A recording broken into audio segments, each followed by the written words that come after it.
All right, so look, it's a strange type of loneliness to be awake in a hypnotized world. Everywhere I look, it just seems like people are moving like they're under a spell.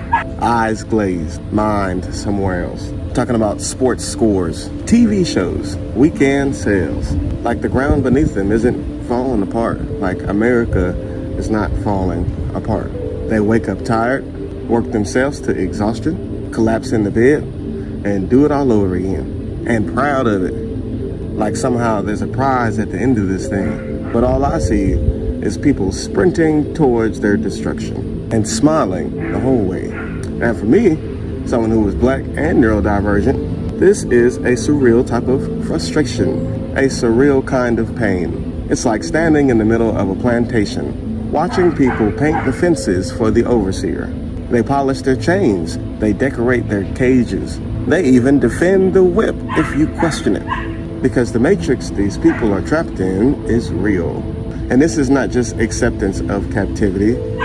In some ways, it's a love for it. Because this matrix that they're trapped in is real. And it's not two separate beasts. It's one creature with two heads. Capitalism and white supremacy are not just allies, they are conjoined at the spine. They are connected. Every profit margin in America has a shadow.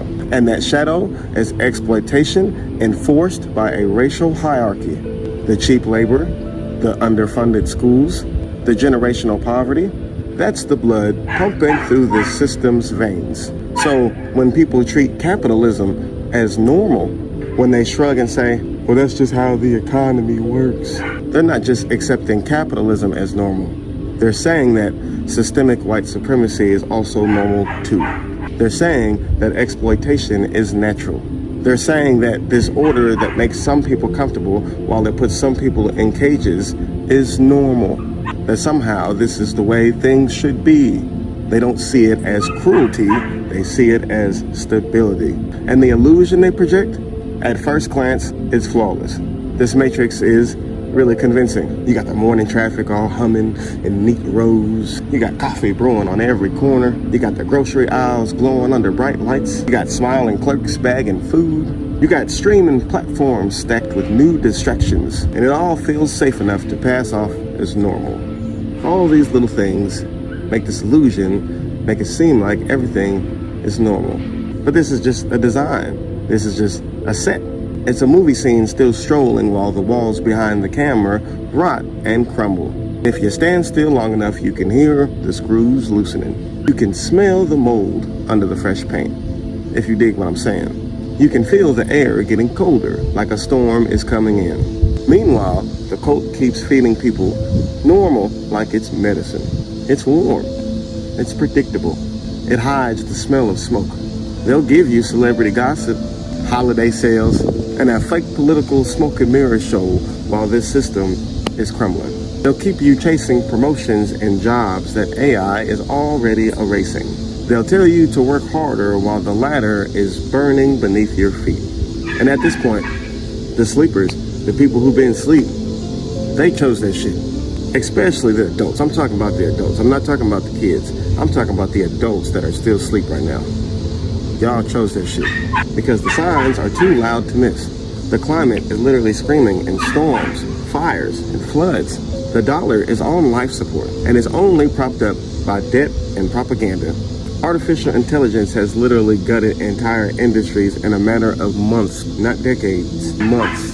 There are protests against greed, against capitalism happening all over the world and all over this nation. The truth is everywhere, but some people still have this noise-canceling faith in this American cult. So it's just really hard to explain what it feels like to be awake in a place like this. It's like walking through a city of real-life zombies. They laugh, they smile, they post, they scroll, but there's nothing behind the eyes. When you try to talk to them about what's coming, they look at you like you are crazy. You try to tell them that we aren't supposed to live like this, and they tell you to be realistic. But no, fuck that. Realistic is realizing that this foundation is cracked. Realistic is realizing that this is bullshit. Realistic is realizing that we were never meant to be born in debt, trained into obedience, and buried under bills. Realistic is knowing that the system doesn't need reformed. It needs to end. And I have no sympathy for adults who choose the coffin. If you want to play dead, that's on you. All I ask is don't try and slow me down, try and grab my ankle while I'm walking with the living, you know what I'm talking about? Because some of us have unplugged from this spell. We see how fragile this grid is. We see how fake this growth is. We see the grind for what it really is. Obedience training dressed up as ambition. And we know this is already over. This shit is over. America is cooked, whether people wake up or not. The mask will slip and the theater will go dark eventually. So we gotta stop arguing with these zombies. We gotta find the living and build with them. Work on growing our own food and developing our life skills. We work on creating spaces where the truth can live and breathe. And most importantly, we gotta remember that the mind moves matter. The same universal laws that the system of white supremacy uses to shape this world and create this matrix, we can use these laws of mentalism to build our own. And we can project our own reality into existence. A reality that aligns more with our own humanity and the environment around us and the nature around us. But just remember, don't wait for the producers of this illusion to admit that the show is over. Because by the time they confess, the exits will be locked. And as usual, that train is right on time. Somehow, some way, that train always ends up in this video.